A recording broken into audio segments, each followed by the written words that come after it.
Oi, tudo bem?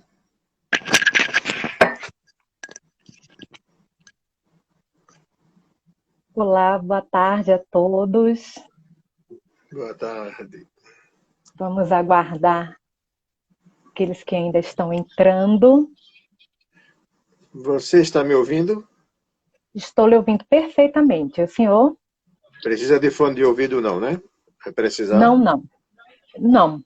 Eu estou lhe ouvindo bem. Eu acredito que todos também. Ok. Isso é bom. Então, ótimo.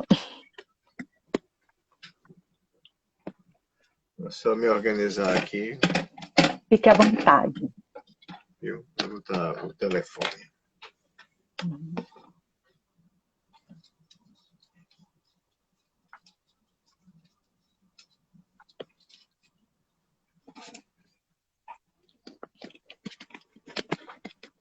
Vamos dar um minutinho enquanto o pessoal entra.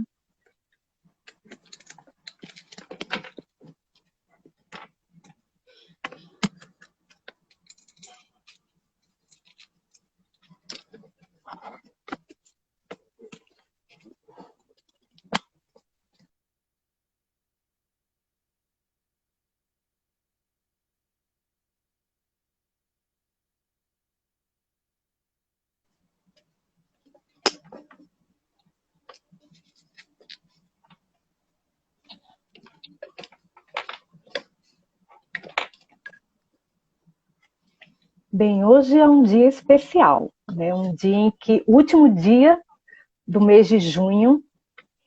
E o mês de junho, para a questão do idoso, é particularmente um mês que demonstra a luta e o combate à violência contra o idoso, né? Nós vivenciamos que durante essa pandemia aumentou-se muito o número de casos de violência doméstica, lógico, a questão da mulher é muito mais evidente, mas também aumentaram os casos também de violência contra os idosos. Então, o mês de junho é conhecido como Junho Violeta justamente como uma valorização à pessoa idosa, um combate à discriminação e um enfrentamento à violência contra os mais velhos. Então, além de ser um ato contrário à sociedade, né, e à própria razão humana, a violência contra o idoso também é crime, né, pelo Estatuto do Idoso, tanto coloca em risco a vida ou a saúde do idoso, privá-lo de alimentos, do que seja, também é considerado crime. Então, hoje nós vamos fechar o mês de junho, começando o Instagram do Projeto Idoso Cidadão. O objetivo do Projeto Idoso Cidadão, ele é coordenado pela promotora Marluce Falcão, do Núcleo de Direitos Humanos do Ministério Público de Alagoas, e tem como parceiro a Universidade Federal de Alagoas, capitaneado por mim, lá na UFAL Santana de Ipanema, e vários outros parceiros que estão conosco, como o IBDFAM, a OAB, a Defensoria Pública, o Tribunal de Contas, diversos agentes que estão em conjunto com essa proposta de levar cidadania também para a pessoa idosa.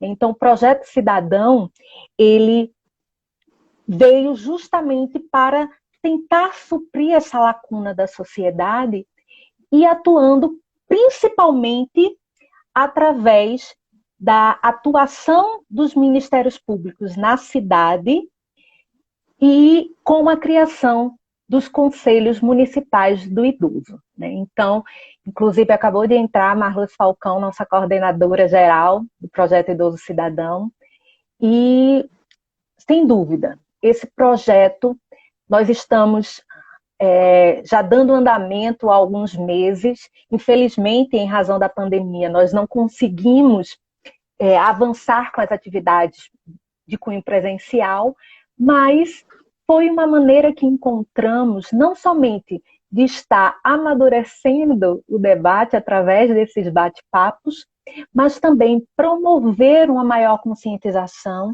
e promover um conjunto de forças para que a questão do idoso não seja esquecida, muito pelo contrário. Até mesmo porque hoje, né, houve a publicação da lei que destinou, a lei 14.018, de 29 de junho de 2020, que dispôs sobre prestação de auxílio financeiro da União às instituições de longa permanência para idosos, né?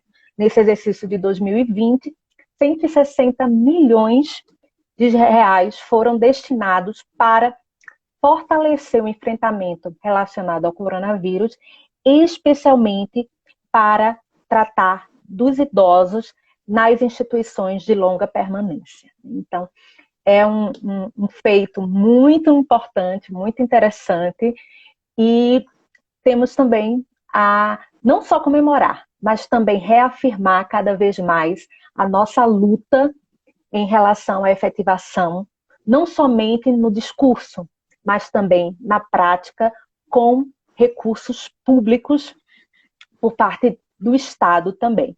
Então, o Projeto Idoso Cidadão, ele visa dar o subsídio para que as cidades, os municípios, formem os seus conselhos municipais do idoso, juntamente com uma gama de agentes dessa rede de proteção. Defensores públicos, a própria universidade, promotores em especial, e assistência social, educação, todos que vão e que precisam, né, também dar esse suporte para essa camada tão vulnerável da nossa sociedade, né? Então, hoje, nós vamos também iniciar a nossa série de entrevistas, podemos assim dizer, né, com o tema Amadurecendo o Bate-Papo, né? Na verdade, é uma forma de não ficar somente esse bate-papo de forma rasteira, mas sim discutir, pensar e repensar, e principalmente como agirmos nessa questão que envolve a efetivação do direito dos idosos. E hoje nós estamos com a presença do reverendo Reginaldo Pinho Borges, nosso vizinho do estado de Pernambuco, e é uma honra tê-lo aqui, porque, sem dúvida, quando pensamos no seu nome, é justamente de uma pessoa que sempre, pelo menos desde quando eu conheço, trabalhou e defendeu essa questão do idoso de uma forma muito efetiva, né, no seu estado e agora no Brasil todo, através da Secretaria Nacional, né? Então, o reverendo Pinho Borges, ele é antropólogo, né? Ele é doutor em missões urbanas e ele é pastor presbiteriano e secretário nacional da pessoa idosa da Igreja Presbiteriana do Brasil, né? Já foi conselheiro estadual do idoso e tem uma vasta experiência nessa questão de implantação de conselhos. Já já ele vai falar um pouquinho com a gente a respeito disso. Mas, reverendo Pinho Borges, eu quero que você se sinta acalorado pelos alagoanos, né? Obrigado. E, sem dúvida, a sua participação será de grande valia para a gente, né? Para a gente que está talvez um pouco mais atrasado na história, na efetivação desses direitos através dos conselhos de idosos, né? E também é uma forma, né, de estarmos em diálogo, né, com os outros estados, para que a gente possa, de forma conjunta, realmente melhorar a situação dos idosos no nosso estado e que está no Brasil, né? Então, eu queria que começasse, né, falando como, por quê, quando, já faz um tempinho, acho que faz mais ou menos uns 10 anos que eu estive com o senhor lá em Maceió, né? E já tratava, né? Já era secretário da questão do idoso. Mas por que você começou a atuar? Quando despertou, né, a sua vontade de atuar na promoção de direitos do idoso, na questão da pessoa idosa? Ok, Priscila, boa tarde a você e a todos que estão aqui, né, conosco nessa tarde. É um prazer, quero agradecer o convite, né, porque é importante que a gente trate dessa questão, né, de um segmento da igreja que é tão da população que é tão descriminalizado, né, que é tão deixado de lado. Hoje eu estava visitando o site do Conselho Nacional de Justiça, porque eu visito sempre lá para pegar algumas mídias para divulgar nas nossas mídias.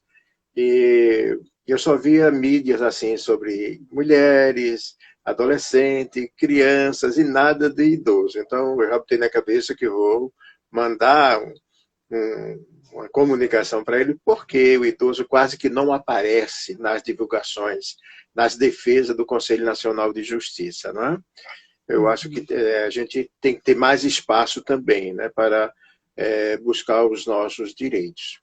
Bem, o começo do trabalho com o idoso, eu era pastor numa comunidade bastante carente aqui em Recife, em que a nossa igreja era apenas, para você ter uma ideia, era feito um barraco, né?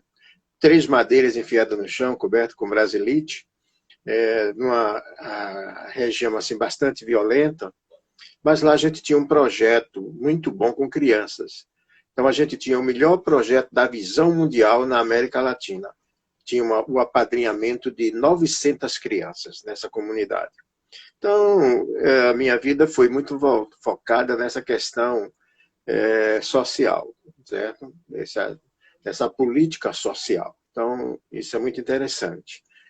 E saindo dessa igreja, eu fui para a Igreja Presbiteriana da Boa Vista. Aí foi um choque, porque eu saí de uma comunidade carente, né, de um povo que precisava de tudo, para uma igreja tradicional no centro do Recife, né, a igreja frequentada por governadores, deputados, essas coisas, tá entendendo?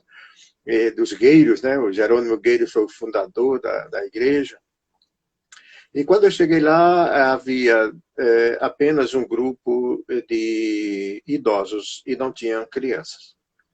Então, o foco agora foi trabalhar com aqueles remanescentes, né, que estavam na igreja. E nesse interim, logo no primeiro ano, eu fui apresentado a uma senhora que estava começando um trabalho com idoso, que hoje é a Federação das Associações de Idosos de Pernambuco, a FAIP. Então, nós acolhemos a FAIP no prédio da igreja e começamos a trabalhar. E ela, pastor, venha trabalhar conosco, e porque o próprio grupo da igreja já era idoso. E então nós abrimos as portas e com esse negócio a FAIP foi crescendo hoje. Ela atende aproximadamente 5.000 idosos aqui no estado de Pernambuco, né, porque ela reúne grupos, né, de idosos. Então, isso foi fazendo com que eu fosse me envolvendo com o trabalho. Aí, resultado, fui para o Conselho do Idoso, né, como conselheiro. Aí depois fui presidente do conselho, né? Depois passei pelo menos 2 anos, né, no Fórum Colegiado de Conselho de Idoso do Brasil, né, que é ligado lá a Brasília, né, como representante da região aqui. E comecei a desenvolver esse trabalho aqui no Recife. Por exemplo, eu ainda não tomei posse, porque na semana que eu ia tomar posse veio a pandemia, de volta ao conselho. Então está tudo suspenso. Depois de uns anos, né? Depois de uns anos que a legislação muda, né? Um pouco. É verdade. E aí, resultado, estou voltando, né? Se a pandemia deixar e o coronavírus não me levante no tempo, né? Aí, inclusive, então, pastor, eu sei que você escreve, né, no site idosonews.com, né, que faz um condensamento, né, já que tratou, até colocou como não procurando do CNJ, mas procure do CNMP, que com certeza você vai encontrar várias questões relacionadas ao direito dos idosos, viu? E também no site do Ministério Público de Alagoas, você vai encontrar bastante informação também. O site idosonews.com é justamente o site que você traz e condensa todas essas informações, né, a nível nacional e mundial, né, em relação do direito dos idosos. Né? Mas, já que você está voltando à questão do Conselho Estadual dos Direitos dos Idosos, né, muita coisa acabou ficando em suspenso por causa dessa pandemia, inclusive algumas ações do nosso projeto. Nós conversamos que você teve uma experiência muito positiva como presidente do Conselho Estadual do Idoso de Pernambuco com a caravana para a criação dos conselhos municipais. Né? E eu queria que você Caravana da Cidadania, né? Caravana da Cidadania. Pronto. Eu queria que você conversasse um pouquinho, dissesse como foi sua experiência e o que você pode nos ensinar aqui para Alagoas, já que estamos, né, nesse processo de retomar a questão dos conselhos municipais e auxiliá-los na implantação. Eu tenho falado constantemente pelo Brasil, porque eu faço trabalho toda semana pelo Brasil. Né? Agora, com a pandemia, teve que suspender. Mas para você ter uma ideia, tinha semana que eu pegava de 4 a 6 aviões por semana para estar nas cidades pelo Brasil inteiro, criando o que nós chamamos na Igreja Presbiteriana a Rede Presbiteriana de Apoio à Pessoa Idosa. Né? Então, quando eu assumi o Conselho do Idoso, foi um momento muito bom, porque o Ministério Público de Pernambuco tinha ganho o prêmio Talento da Maturidade do Santander. E com essa proposta de treinar, né, de capacitar conselheiros de idosos no estado de Pernambuco. Então, isso foi muito bom, porque juntamente com o INSS, né, o pessoal da Previdência Social, porque estava entrando esses benefícios, né, continuado, e resultado, então nós conseguimos reunir todas as cidades do estado de Pernambuco nas micro-regiões. Como eu era o Ministério Público, e eu defendo muito o Ministério Público, digo que é o melhor parceiro que a gente tem, né? Então todas as vezes que eu faço uma workshop numa cidade, eu convido o promotor do idoso para falar, para dar uma palestra, né, sobre... Geralmente eu peço para dar sobre o Estatuto do Idoso, né, que a gente distribui muito, né, nesse período, até o ano passado, a nossa secretaria já tinha distribuído no Brasil mais de 35 mil exemplares do Estatuto do Idoso. Né? A gente produz, né, a lei, né, dentro do contexto da secretaria. Então, o resultado.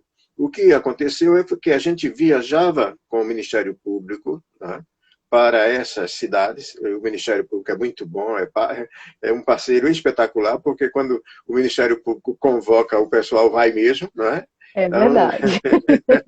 O pessoal vai. Então, a gente tinha prefeitos, tinha secretário de saúde, de direitos humanos, esse pessoal da logística de cada prefeitura. Né? E lá era trabalhado, capacitado, conselheiro, organizado, era feito as leis, porque muitas vezes também as leis são feitas, mas não o conselho não é instalado. Isso é uma dificuldade que a gente tem pelo Brasil inteiro. Né? Se faz a lei, mas não se instala o conselho. Então fica lá um trabalho difícil. Às vezes até para conseguir conselheiro, né? Porque há uma ideia, por conta do conselho tutelar, que os conselheiros recebem salários, recebem dinheiro, então as pessoas querem também trabalhar para outros tipos de conselho como se fosse remunerado. Aí quando sabe que não é remunerado, ninguém quer. Por outro lado, a gente sabe que há dificuldade, você conhece muito bem, de que, por ser o conselho paritário, a necessidade da representação do gestor municipal, mas os conselheiros da sociedade civil, geralmente eles estão ligados, né, ao gestor. É um cargo de confiança de um parente, é isso, aquilo, outro, né? E isso cria uma dificuldade. Então, no treinamento, a gente trabalhou bastante essa questão da conscientização, de entender que o conselheiro da sociedade civil, ele não tem nada a ver com a função municipal, mas ele é um colaborador, porque o conselho não é só o órgão fiscalizador, né, o punitivo. O conselho está ali para ajudar o prefeito, mostrar os defeitos, as necessidades. Então, nunca ir com aquela ideia de, não, eu sou o fiscal da coisa. Não, o fiscal é Ministério Público, polícia, é outra coisa. Conselho, eu chamo que é um poder moderador, né? A gente recebe as questões e vai tratar essas questões no âmbito que é para acontecer, né? Então, isso foi muito bom, que Pernambuco, na época, tinha 13 municípios que tinham conselhos. E em 2 anos, a gente pulou de 13 para 103 municípios com conselho. Né? E você sabe que para trabalhar a lei, formar a lei, instalar, tem todo um processo, né? Não é só tá pronto, né? Você sabe. Mas aí é que vem a colaboração, né, do Ministério Público. Entende? Porque o Ministério Público tem, por ter fé de ofício nas coisas, as pessoas não querem dizer não ao Ministério Público, né? Vai logo resolver a situação, porque quando a gente quer criar algum termo de conduta, né, com relação aos gestores, a gente recorre ao Ministério Público, né? E hoje, quem trabalha no Ministério Público, eu digo, olha, o pessoal está com uma vontade espetacular de trabalhar em defesa do idoso. Então, procure. Né? Aqui no Recife, nós temos a promotora, que é a doutora Luciana Dantas, né, que trabalha no setor do Recife, e temos a Ielina de Araújo, que é mais do Estado, isso, aquilo, outro. Né? Então, a Ielina, ela é quem foi a gestora, né, a mentora da Caravana da Cidadania. Então, isso foi muito bom para o Estado, né? Isso desenvolveu. E, graças a Deus, nós temos hoje todo o fundo, né, financeiro do idoso, nós temos já uma política, né, para o idoso, dentro desse processo, né, trabalhando juntos, Ministério Público, Secretaria de Direitos Humanos, o Conselho, o INSS também, nós tínhamos uma pessoa de INSS, até para evitar que os idosos sofressem aquela pressão de ter que dar o primeiro salário quando recebesse o benefício, né? Em algumas ocasiões, aqui em Pernambuco, tinha o ônibus do INSS, esse ônibus ia para fazer todo aquele processo, para evitar o terceirizado no meio, né, da questão, né? E isso fica logo com o dinheiro. Então, Pernambuco, eu acredito que tem hoje uma política não tão boa, mas melhor, né, do que antes do Estatuto. Né? Joia. As instituições da sociedade civil são elementos importantíssimos na promoção de direitos da pessoa idosa, bem como na participação também dos conselhos municipais. Né? Como o senhor falou, o conselho é paritário, tanto com representação do Estado como representação da sociedade, e cada vez mais a gente tem buscado de que a sociedade civil, através de associações, através de igrejas, através de ONGs em geral, possam estar mais atentos e participar efetivamente dos conselhos e toda a discussão, porque o conselho é justamente um espaço para se pensar, discutir, avaliar as políticas públicas para o idoso, inclusive, né, ver como vai ser destinados os recursos do Fundo do Idoso. Né? E aí eu queria que você comentasse um pouco, né, sobre a sua atuação na Secretaria Nacional da Pessoa Idosa da Igreja Presbiteriana do Brasil, né, que foi onde eu conheci, qual é o trabalho que você desenvolve e também como, né, qual a sua visão de como o idoso ele pode ser incentivado a participar também dessas demandas que envolvem seus direitos e as suas lutas sociais. Logo assim que eu assumi a secretaria, em 2010, eu trabalhei a questão da implantação da rede presbiteriana de apoio à pessoa idosa, que a gente chama de REPAP. E dentro desse processo da criação da rede, a ideia é que cada igreja tenha um grupo de idosos. Assim como a pastoral da Igreja Católica, entende? Cada Igreja Católica tem a sua pastoral do idoso. Então, a nossa iniciativa era que também as nossas igrejas tivessem a REPAP. E a REPAP é esse lugar, né, onde o idoso vai, e ele tem o apoio, não só espiritual, mas também tem o apoio de desenvolvimento social, onde ele possa buscar ajuda em suas necessidades. Então, a rede ela é tão ampla que ela trabalha até a questão de acessibilidade. Né? O Brasil, agora, em 2025, né, segundo a estatística, vai ser a sexta nação no mundo em número de idosos. A Organização Mundial de Saúde diz que quando um país tem 8,4% da população idosa, já precisa de políticas públicas para o envelhecimento. A nossa igreja tem mais de 16% de idosos.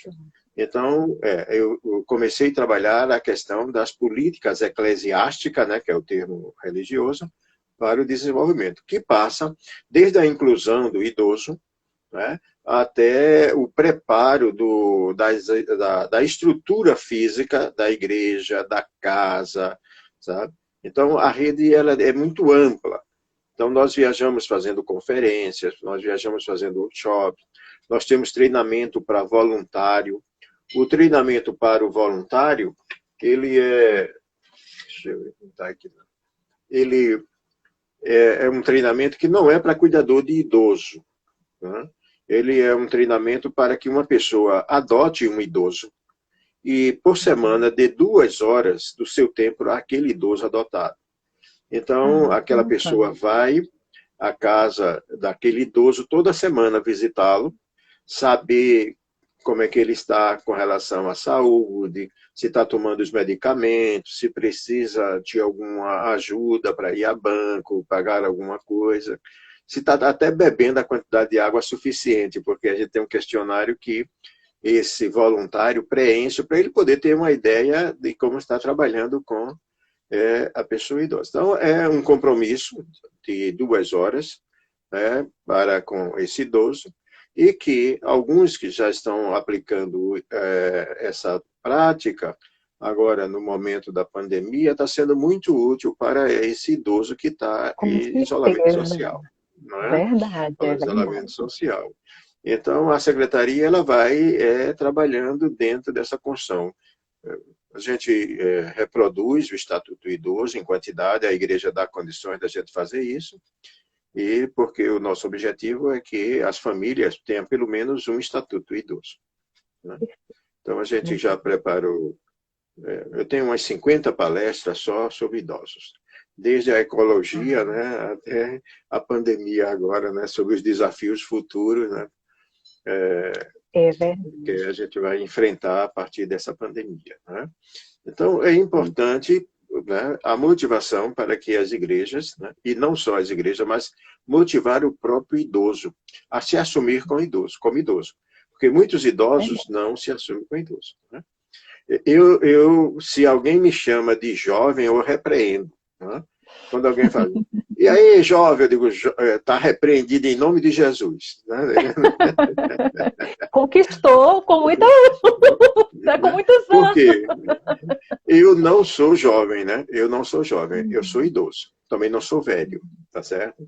Então, eu quero ser tratado como idoso, né? Com cidadania, dessa forma. Então, isso é uma luta que eu tenho contra esse preconceito de querer negar o envelhecimento.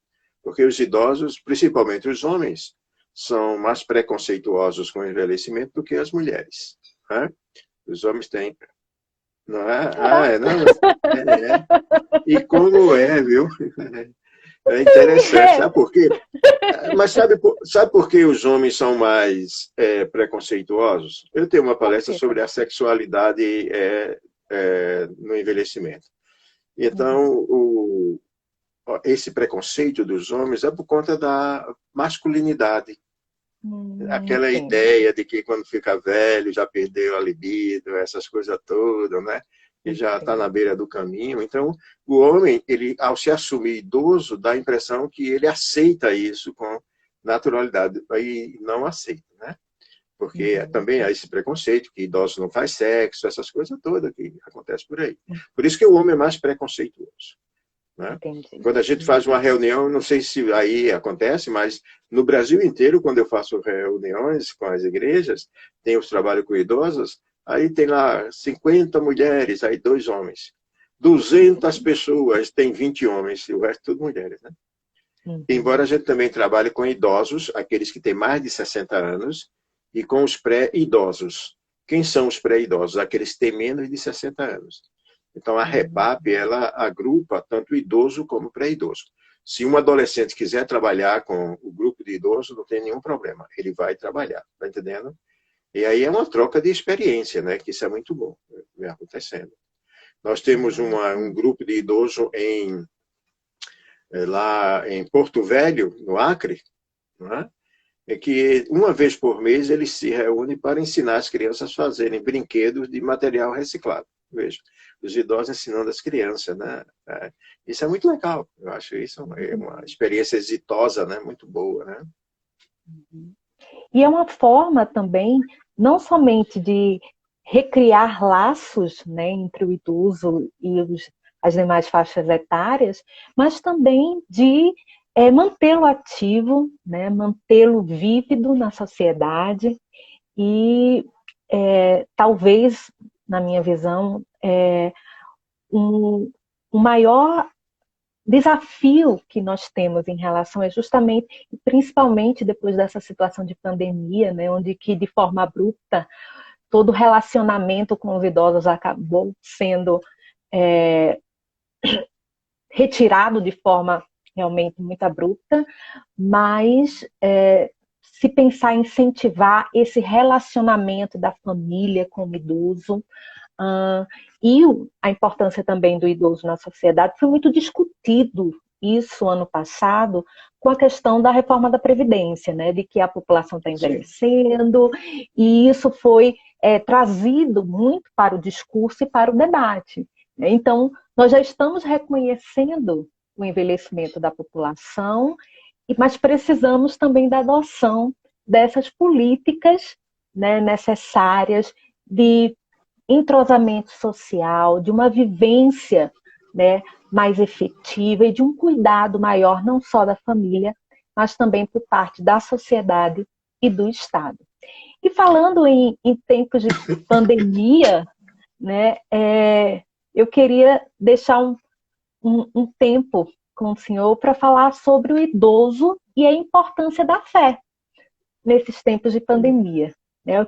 Qual a perspectiva do futuro? Né? Queria que deixasse uma mensagem especial para os nossos corações, né? Como um refrigério mesmo. Certo. Repare bem. Ontem eu publiquei um material lá no Idoso News, né? Da vacina ao coronavírus, o medo de morrer. Né? Está lá no nosso site, idosonews.com. De vez em quando eu escrevo uma crônica e coloco lá, tá? Sobre essas questões. Né? E uma das coisas que eu destaco é que, geralmente, o idoso é tratado como criança, e que nós não somos crianças, certo? Mas a sociedade acha que nós somos crianças porque em determinado estágio da vida exige um melhor cuidado, essas coisas todas. Né? Mas mesmo, aí, por conta disso, vem o medo. Então, quando a gente é criança, vem o medo do papafigo, né? Ora, corre que lá vem um papafigo, lá vem o velho do saco, né? Isso, essas coisas todas. É Né? verdade. Agora, nós somos idosos, aí inventaram o negócio de catavelho, né? Um caminhão que passa nas ruas, né? Aí, isso é bullying, né? Com relação ao idoso, né? Isso é bullying. Então, mas isso fez com que os idosos eles fossem adquirindo medo. certo? Medo. Porque todas as notícias vinculadas, né, nas mídias, né, de reportagem, é que só morre idoso, idoso, idoso, idoso, idoso, né? Depois é que veio entrando mais jovem, isso, aquilo, outro, né? Então, se criou um paredão de medo em que o idoso tinha que agora ficar isolado. Para você ter uma ideia, eu tenho mais de 100 dias que estou isolado, né? Até agora, de meio-dia, a gente conversando, a minha esposa riu, foi muito, cara, dizendo, você não vai na calçada, não sei o quê, eu não vou nem no barbeiro cortar o cabelo, já faz aí 4 meses que não corta o cabelo. Não é? Embora venha aquela ideia de que um dia nós vamos morrer, mas veio o medo. Então, foi construído o medo.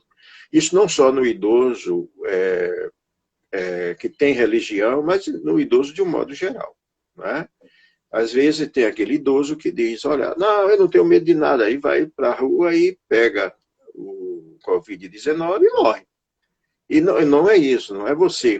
Deus está lhe dando uma longevidade e você jogar lá fora numa ida ao supermercado e ser contaminado. Então, precisa ter cuidado. Né? A Bíblia sempre fala que nós devemos ter o cuidado com a saúde. A gente tem fé, mas também tem que ter cuidado com a saúde. Paulo, quando estava preso em prisão domiciliar em Roma, ele escrevendo a Timóteo, ele diz isso. Olha, quando vier, traz João Marcos. Né? Porque Paulo, mesmo tendo o calor do Espírito Santo, Paulo precisava de alguém para socialização, para conversar. Né? E aí ele depois diz, olha, traz a capa. Né? Por que a capa? Porque estava chegando o frio. Então ele precisava se proteger, proteger a saúde, cuidar do corpo.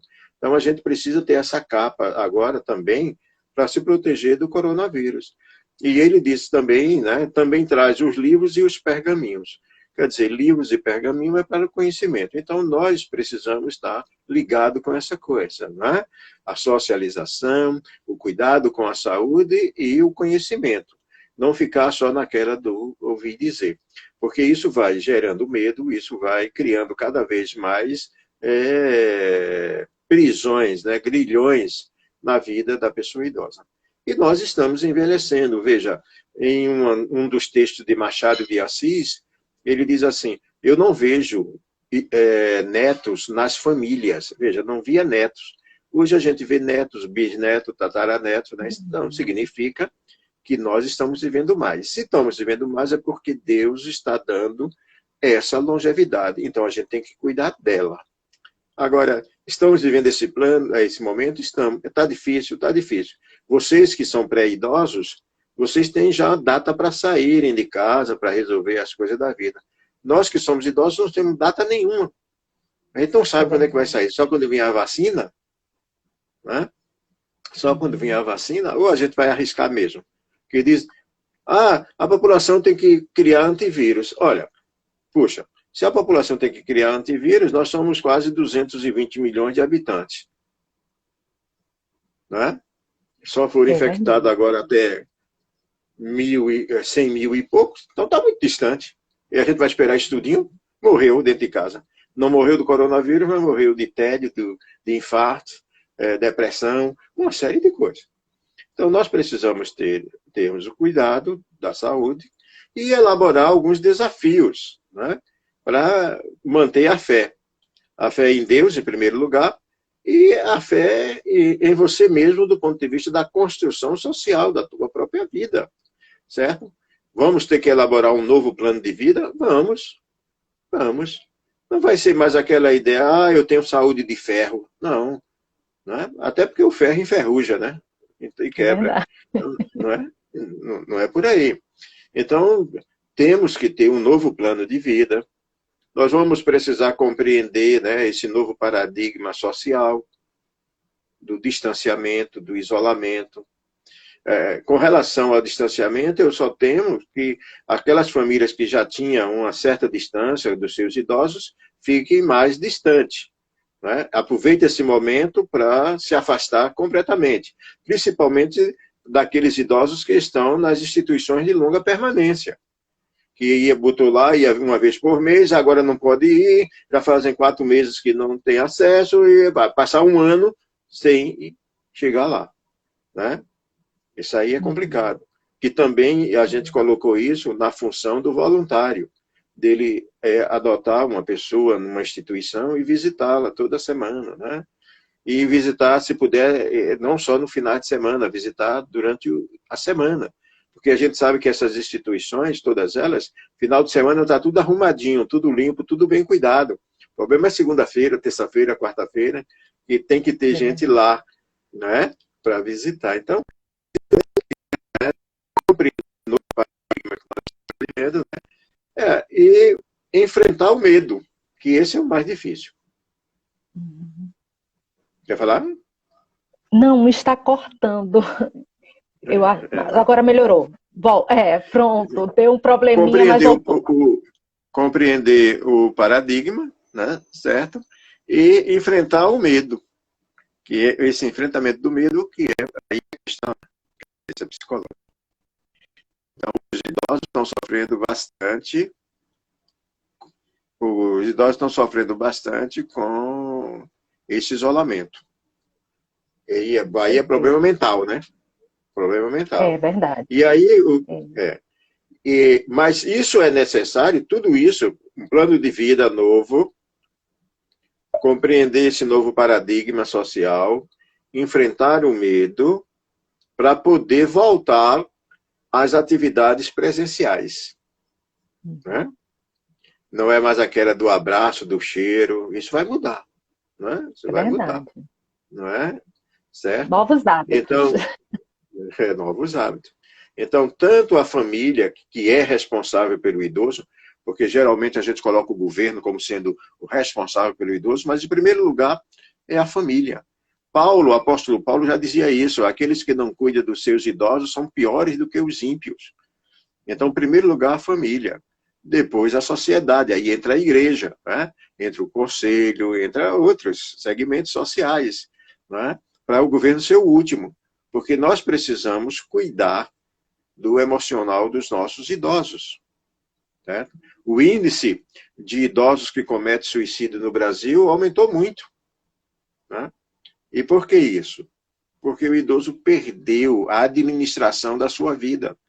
Eu estava em Macapá um domingo pela manhã e um diácono chegou e, conversando com o pastor dele na igreja, disse: olha, pastor, o meu tio cometeu suicídio. E deixou um bilhete, ele tinha 72 anos, deixou um bilhete. No bilhete ele dizia o seguinte: olha, eu não cuido mais do meu dinheiro, eu não cuido mais da minha vida, eu não saio para onde eu quero, isso não é vida. Botou a corda no pescoço e foi embora. Está entendendo como é que é? Então, esse emocional é muito complicado, principalmente hoje, né? Porque criou-se toda uma ideia que se você botar o pé na rua, você morre. Então, temos que desconstruir isso. Certo? Desconstruir isso. Porque só assim, Priscila, a gente vai conseguir restaurar a fé e a esperança das pessoas, não só dos idosos, mas das pessoas também. Certo? Porque tem muita gente que não é idoso, né? Que está também passando por esse mesmo processo. Imagine no meu caso, eu passava 3 dias em casa por semana e 4 dias viajando pelo Brasil. Já fazem 4 meses que eu estou em casa. Eu estava dizendo, a gente vai ter que pegar uma exaustão visual, né? Sempre o mesmo quadro, né? Embora aqui em casa, que é a minha sede, né? Era para eu estar em Brasília, mas eu preferi ficar aqui em Recife, né? E daqui eu comando a secretaria nacionalmente. Então, sempre eu estou de manhã, de tarde e de noite, hoje, né? Trabalhando os dias da semana, de segunda a segunda, para produzir coisa para ir também, né?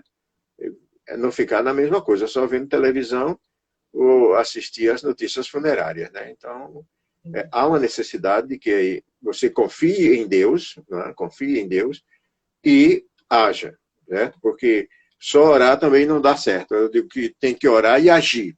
É oração e ação, tá entendendo? Tem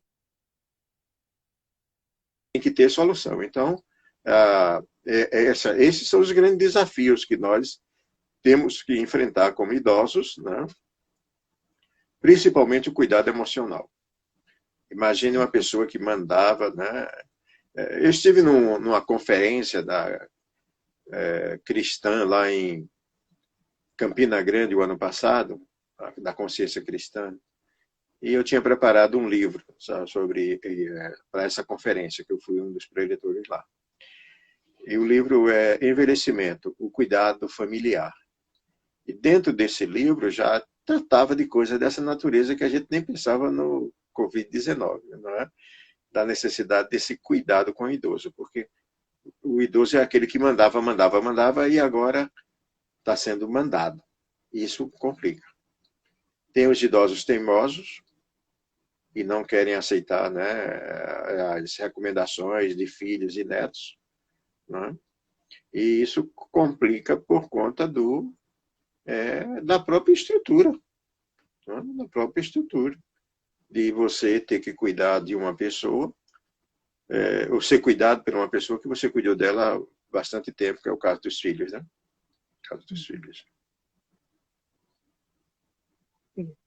Mais alguma coisa? Bem, não, eu inclusive quero agradecer muito o aceite, né, por esse convite. Tanto agradecer em nome do Ministério Público de Alagoas, eu acredito que foi muito engrandecedor, bem como da Universidade Federal de Alagoas, lá a Unidade Santana de Ipanema. E sem dúvida, eu acredito que a sua experiência, né, o nome do projeto é Projeto Idoso Cidadão, a Voz da Experiência. Né? Antes de encerrar, eu quero só Pode que falar. eu produzi uma... Deixa eu ver se chega aí no computador, nem sei se chega. Certo? Produzi três latinhas que eu queria passar para vocês, tá certo? Tá certo. Já que, veja, com relação a esse momento aqui de pandemia, tá? Tá certo. Questões de atenção, né, que todo mundo deve ter. Não só o Ministério Público, a igreja, a família, principalmente, né? As questões de atenção. A saúde mental e emocional do idoso. A gente precisa estar olhando para isso, tá? Aquele idoso que está se afastando, que não está querendo comer, que não está querendo, só quer dormir, temos que ter cuidado com isso. Uma outra coisa é suprir as necessidades básicas. O que é que isso significa? Vocês que estão nos ouvindo aí e que tem um idoso que precisa de uma ajuda, vai lá. Por exemplo, eu estou usando um exemplo muito, né? O idoso vai pagar a conta de luz, mas ele não tem condições de ir para o banco, porque o banco está um horror. Não é? Então, alguém da família ou alguém da igreja pega essa conta de luz, certo? Pega o dinheiro do idoso, pega essa conta de luz, ao invés de ir para o banco, se você tem conta no banco e você faz pagamento, paga a conta dele no seu banco. E você já pegou o dinheiro, não é isso? Você vai lá, paga como se fosse sua no banco e fica com o dinheiro da conta de luz. E evita que o idoso vá para o banco. E assim evita a propagação do vírus, né? A igreja e a família também devem dar esse acompanhamento espiritual e verificar com o idoso como é que está a sua situação financeira, que esse é um grande problema no Brasil, né? O financeiro. Sabe que as reclamações sobre a violência financeira é a maior no Brasil inteiro, em todo lugar, né? Então, trabalhar isso. E procurar, a família que tem o idoso em casa, procurar ter uma unidade familiar junto a esse idoso. Não deixar ele só. Criar alguns tipos de coisas que esse idoso participe, fique interagindo com a família. É colocar o idoso no seu plano de vida. Porque os idosos colocam os filhos no plano de vida dele. Então, os filhos hoje precisam cuidar também de colocar o idoso no seu plano de vida. Né? Quando passar tudo isso, vai viajar, leva o teu pai, a tua mãe, o teu avô, sai com ele, tá entendendo como é? Eles fariam isso quando você era criança, né, com vocês. E é interessante auxiliar aqueles que são mais vulneráveis. Hoje nós estamos precisando de novas tecnologias, né? Então nós sabemos que muitos idosos não trabalham com tecnologias, com a internet, né? Tem medo, acha que a internet é coisa do diabo, essas coisas todas, né? O pessoal faz muito medo, vão roubar teu dinheiro, não sei o quê. A família precisa incentivar que o idoso comece a trabalhar com novas tecnologias. certo? A família precisa ligar para os seus idosos. Nós temos um projeto chamado Alô Irmão, né, que é para a igreja, mas pode ser Alô Idoso, para aqueles que são voluntários, né, ou não, de adotar um idoso e todo dia ligar para o idoso naquele horário, tá entendendo? Para saber como ele está.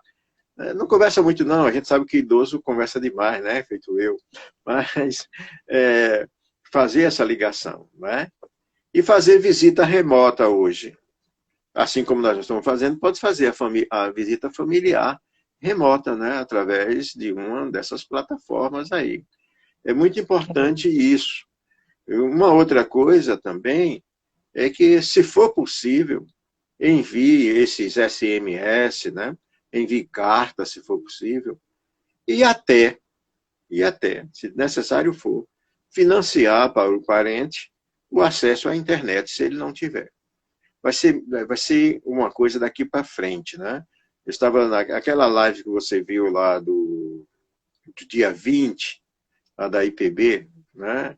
O pastor Everardo, ele perguntou para mim, reverendo, e vai ficar esse negócio de virtual o tempo todo? Eu digo, olha, isso aí veio para ficar. E a gente tem que se preparar, tem que se preparar para o ano 1 milhão. Olha, aí eu disse, não é 1 milhão de São João, não. Nós estamos em 2020, é 1 milhão. A gente tem que se preparar. Como será a vida daqui a 1 milhão se Jesus Cristo não voltar? Né? A gente tem que pensar nisso. Então, eu creio que realmente a gente pode, né, mesmo na distância, mas usando essas novas tecnologias, dar uma ajudada, né, ao segmento do idoso. E amar, né? O idoso. Lembra da violência do idoso, né? Hoje, 74% da violência que o idoso sofre são daqueles que estão próximos. Filhos, neto, cônjuge, cuidador. Não é? E, são pessoas que deviam amar o seu idoso, mas não amam. Não é? Então, isso já que a gente está encerrando, né, esse mês de junho, que é de luta, nós fizemos uma live no dia 15 também, porque eu escrevi um livro sobre envelhecimento, diga não à violência, né? Certo? Então, a gente trabalha essa questão. E que ela está na rua, está em todo lugar. Está na igreja, está na classe pobre, na classe média, na classe rica, a gente vai encontrar essa violência. Então, tem que ser uma luta constante, né? É verdade. Em falar em tecnologia, recomendo o seu site, porque além das informações, né, www.idosonews.com, você tem caça-palavras lá, você tem uma série de informações sobre transporte, mensagens, vale muito a pena também colocar para o idoso, caso ele não saiba, ou faça uso com o celular. Hoje você tem acesso a muita coisa, né? E, sem dúvida, esse instrumento, né, o portal Idoso News, idosonews.com, né, sem dúvida é um espaço bem interessante para todos os idosos também, não só e quando vocês quando vocês quiserem que eu informe alguma coisa, manda. Tá entendendo? Tá É só mandar, certo? Só Tá mandar que eu publico. A gente publica lá no Idoso, nós temos o Face, né? Nós temos o Facebook. Aí nós temos também o canal de YouTube, certo? Que lá também tem palestras, certo? Lá tem palestras, né? Sobre a questão do envelhecimento. E tem todas as redes sociais, YouTube, Instagram, Twitter. Tá lá, então, tudinho, né? Um bocado de coisa meio tecnológico. Conectado, né? O idoso conectado. Super então, conectado, isso. Então, a gente coloca à disposição também de vocês aí, tá certo? Assim como a gente publica as notícias nacionais, eu acompanho hoje, lá em Brasília, há mais de 1000 projetos com relação ao idoso. Quando o idoso, um projeto está lá, que sai de uma comissão para outra, eles me comunicam, sabe? Aí foi aprensado, não sei o quê, foi para a comissão não sei o quê, foi não sei para onde. E quando tem coisas que eu vejo que a gente tem que participar, eu pego o e-mail de todos os deputados e senadores e passo uma mensagenzinha para o pessoal encher a caixa deles para lutar pelos direitos, tá entendendo como é que é? Então, eu Muito bom. recebo, agora não, agora porque Isso é que está é também o idoso Congresso, cidadão.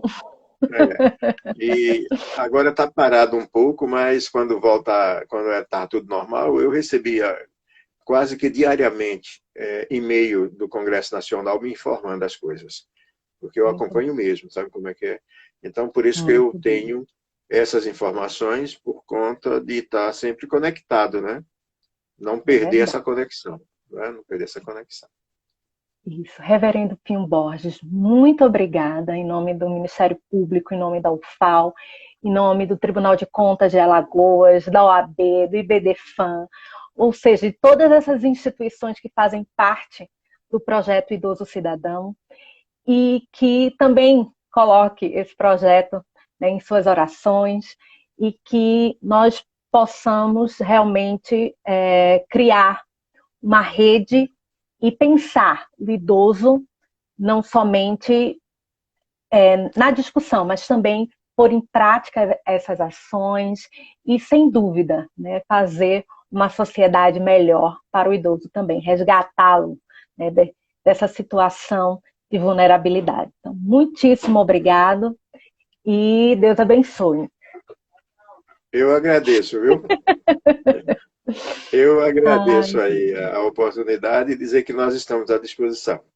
Se quiser falar agradeço. com o pastor da igreja para a gente fazer um trabalho no final de semana, quando voltar presencial, a gente pode fazer também. Tá Certo? jóia, Nas então. igrejas. Tá bom? Tá Deus ótimo. Até abençoe. Um mais. abraço na família, viu? Tchau, Tchau. tchau. Até mais. Até mais.